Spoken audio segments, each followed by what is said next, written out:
How far would you go to do the right thing? Would you be willing to risk the life of yourself and even your family just to make sure that you do what God wants you to do? Today we're going to look at a woman named Rahab and how she did just that in order to follow God. Today on this week's lesson.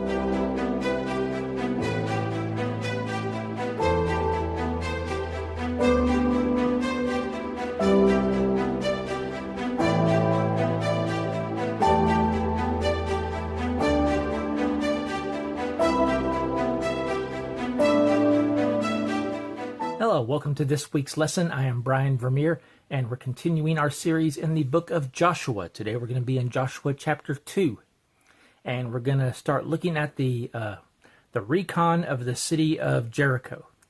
Jericho is the first city that is in the Israelites' path to conquering the Promised Land.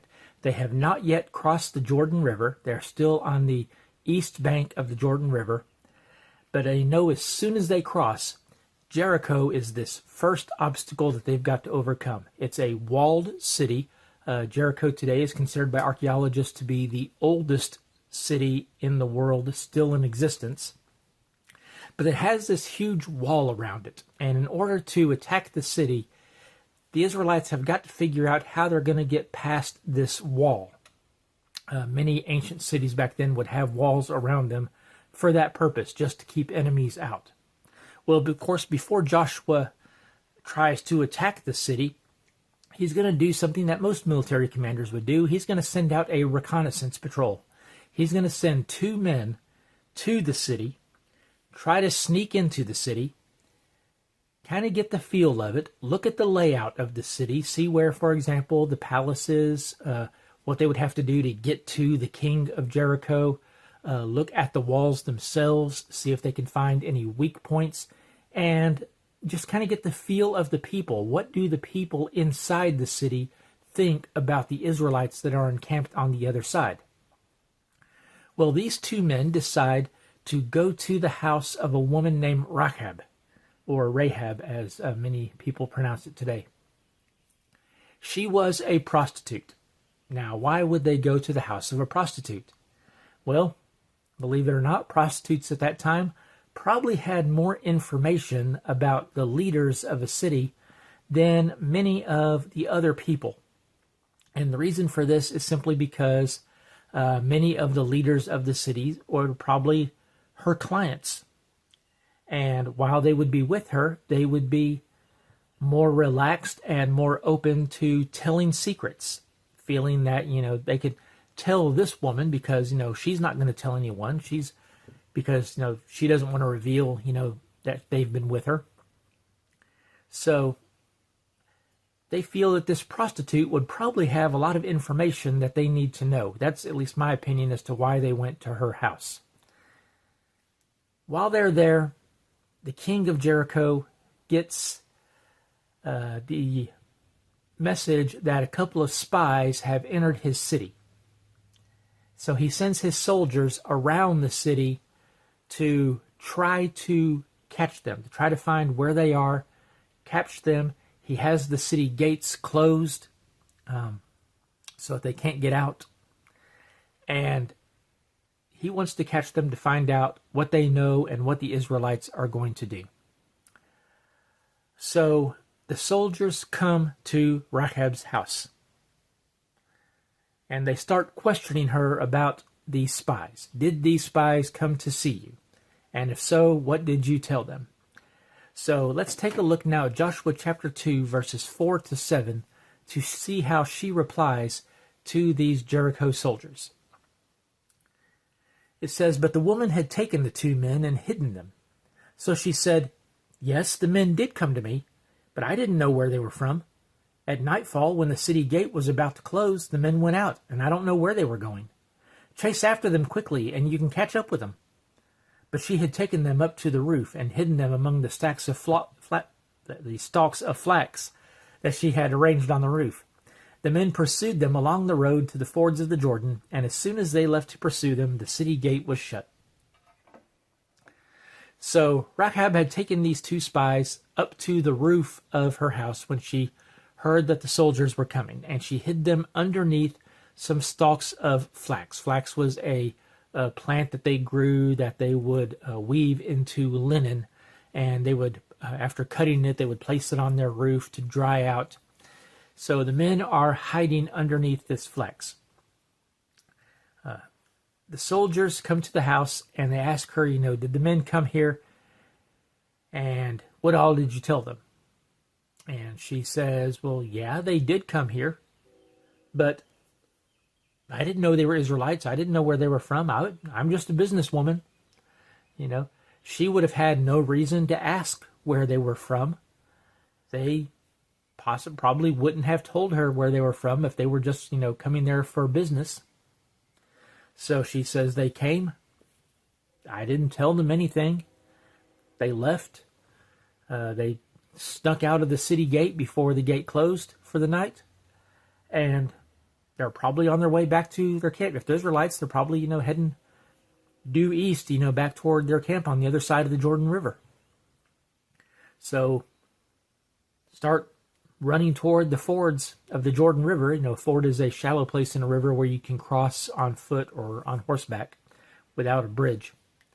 She says, no, go run to the ford there, and you can probably find them. You might be able to catch up with them before they, get back to their camp.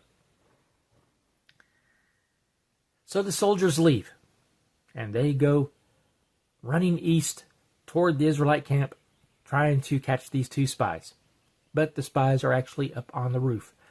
Rahab risked her own life to save these two spies. Why would she do that? Why would she risk her own life and the lives of the other people who lived in the house with her and lie to these soldiers? Now, I do want to make a point here. Yes, she tells a lie to save their lives. Was that a sin in the eyes of God? To be honest, I don't know. Does God consider all lying to be sinful if you are doing it for a good reason? Oh, we can't answer that. The Bible does not condone deceiving or lying, but in this case, it was done in order to save the lives of two of God's men. So whether it was right or wrong, that's between her and God. The men leave, and we'll see now what happens to the two spies. Let's look now at verses 8 to 13. It says, before the men fell asleep, she went up on the roof and said to them, I know that the Lord has given you this land, and that the terror of you has fallen on us, and everyone who lives in this land is panicking because of you. For we've heard how the Lord dried up the water of the Red Sea before when you came out of Egypt, and what you did to Sihon and Og, the two Amorite kings you completely destroyed across the Jordan. When we heard this, we lost heart, and everyone's courage failed because of you. For the Lord your God is God in heaven above and on earth below. Now please swear to me by the Lord that you will also show kindness to my father's family, because I showed kindness to you. Give me a sure sign that you will spare the lives of my father, mother, brothers, sisters, and all who belong to them, and save us from death. She goes up to the roof. She wakes up these two men, or actually it says she gets to them before they fall asleep. They've been laying up there for, probably a couple of hours now at least. And night is falling. But notice what she says. She says, I know the Lord has given you this land. When you see that word Lord in the Old Testament, often written in all capital letters, what that means is that is in the original Hebrew, in that spot, they have the word Yahweh, which is the name of God. A word that is so holy to the Jewish people that they won't pronounce it. So when they're reading Scripture and they come to that name, instead of saying it, they will say, the Lord, Adonai. So out of respect, in many English Bibles, instead of translating it as Yahweh, they translate it as the Lord. What this means is she is calling God by name. She's not saying your God as opposed to her God. She's saying Yahweh. She says here that she believes in Yahweh. She believes in the Israelite God. She says, we've heard about the things that Yahweh has done for you. We heard about how he dried up the Red Sea so that you could cross it. And we know what you did to the two kings across the Jordan River. When they wouldn't let you cross their land, you just conquered them as if it was no problem at all. She says, the people in the city are afraid. The people in this city know that you're going to conquer us. We know our days are numbered. We know that you're going to come across the Jordan. You're going to just completely destroy our city. And we're afraid of that. So you've already won the battle. So she says, since I saved your lives, would you be kind to me and to my family and spare the lives of me and my family when you conquer the city? Not if you conquer the city, but when you conquer the city. Will you please save our lives? Because I was kind enough to save your life. She says, the Lord your God is God in heaven. I know that your God is more powerful than the God that the people of Jericho believe in. Because your God has done things that we have seen, that we have heard about. Things that our God can't do. So she became a follower of the Israelite God. She began to worship the one true God.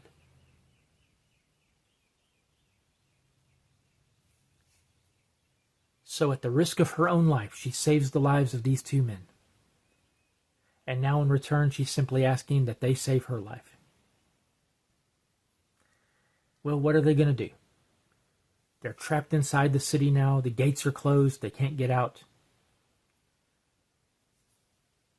How are they going to escape? Let's take a look at verses 14 to 16. It says, the men answered her, we will give our lives for yours if you don't report our mission. We will show kindness and faithfulness to you when the Lord gives us the land. Then she let them down by a rope through the window, since she lived in a house that was built into the wall of the city. Go to the hill country, so the men pursuing you won't find you, she said to them. Hide there for 3 days until they return. Afterward, go on your way. So the men says, no, we'll give our lives for yours. We swear we will not let you and your family die.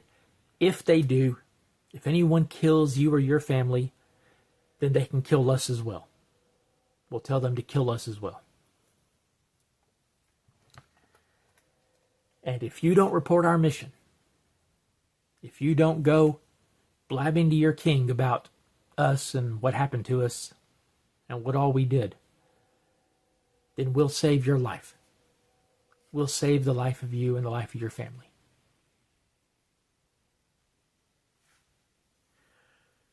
So it turns out that Rahab's house happens to be on the wall of the city. It's possible that one wall of her house was actually the outside wall of the city.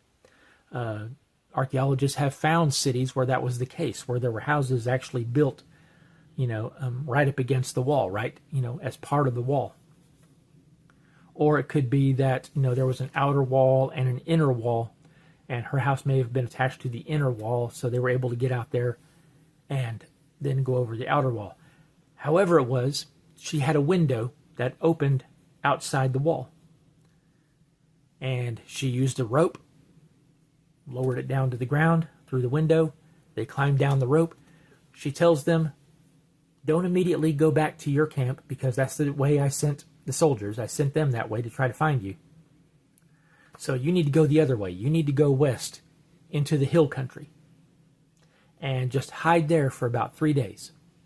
Now, 3 days at this time, again, to the Jewish people, 3 days is a euphemism that means until the day after tomorrow. Today is the first day, tomorrow is the second day, day after tomorrow is the third day. So 3 days means until the day after tomorrow.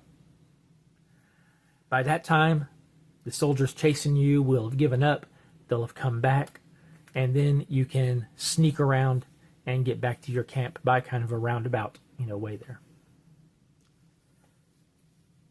So here we see that the soldiers take Rahab at her word. She has agreed to let them go, to not report their mission. She has expressed her faith in God. So they say, okay, since you're doing all this, we are going to do what you ask. We are going to save your life. We're going to save the lives of your family. As long as you keep your word and don't tell anybody about us.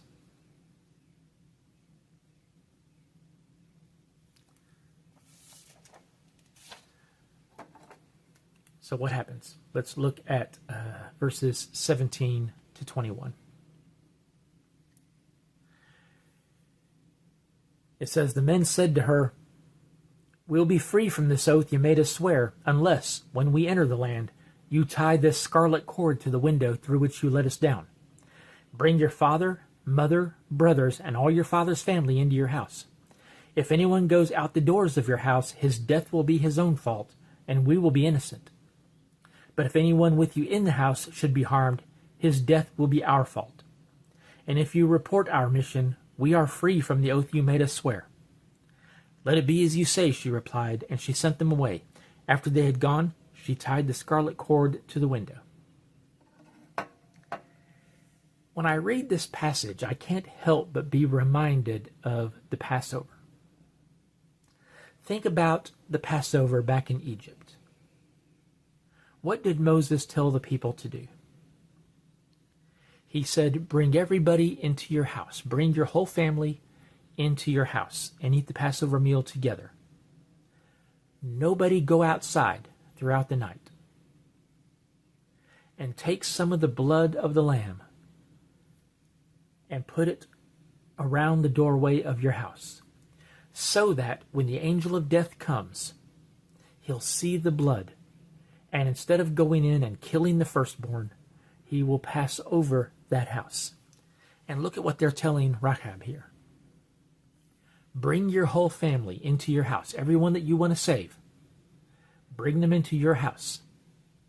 Then, when the attack comes, when we start conquering the city, nobody leave the house. If you leave the house, if you die, that's your own fault. And to mark your house as being safe, take this red cord, this red ribbon, and hang it outside this window so it can be seen from outside the house. And the soldiers will know that the house that they see that red cord hanging from, they are to spare that house. They are not to go in there. They are not to kill anybody who is in that house. I just see a lot of similarities there.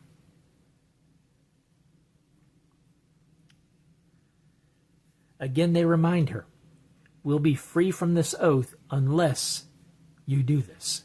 In other words, we promise we will spare your lives unless you follow these instructions, or as long as you follow, these instructions. Bring everyone you want to save into your house, and then mark your house so that we'll know which one it is, and so that all the other soldiers will know which one it is.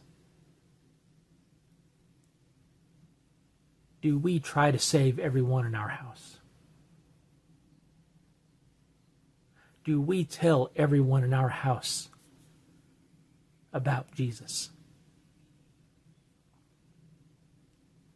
Jesus is the Passover lamb. It's Jesus' blood that marks us and saves us.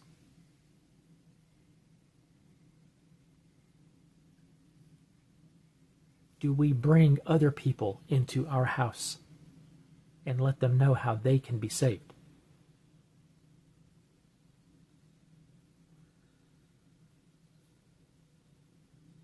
And then they also tell her, again, don't tell anyone. Don't tell anyone about what we said to you. Don't tell anyone about where we went or that we were even here. Because if you do, then we're free from our oath. We don't have to protect you anymore. And she agrees and says, let it be as you say. And she sends them away. She sends them away in the other direction. And then it says she tied the scarlet cord to her window. Why did she tie the scarlet cord to the window right then? Because she didn't know when the attack was going to come. For all she knew, they could be attacking that night. Jesus could return at any time.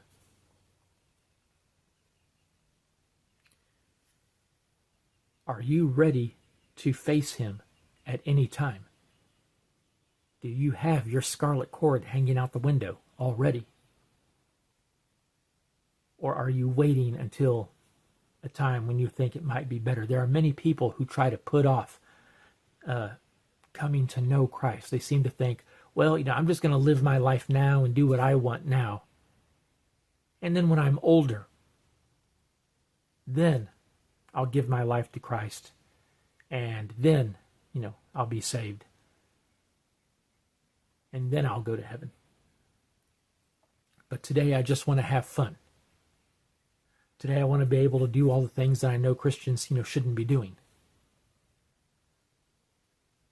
But the point is we don't know when death comes for us. We don't know when Jesus is going to return. We need to be ready now. We need to know now that when we die, we're going to heaven. So if you haven't given your life to Christ, you need to do so now. You need to hang that scarlet cord out now. Because you don't know when you're going to meet Jesus. You don't know when he's going to come. And if he comes and you're not ready, it's your own fault.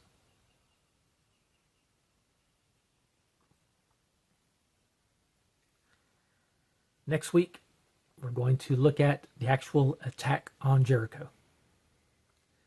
So, I hope to see you then.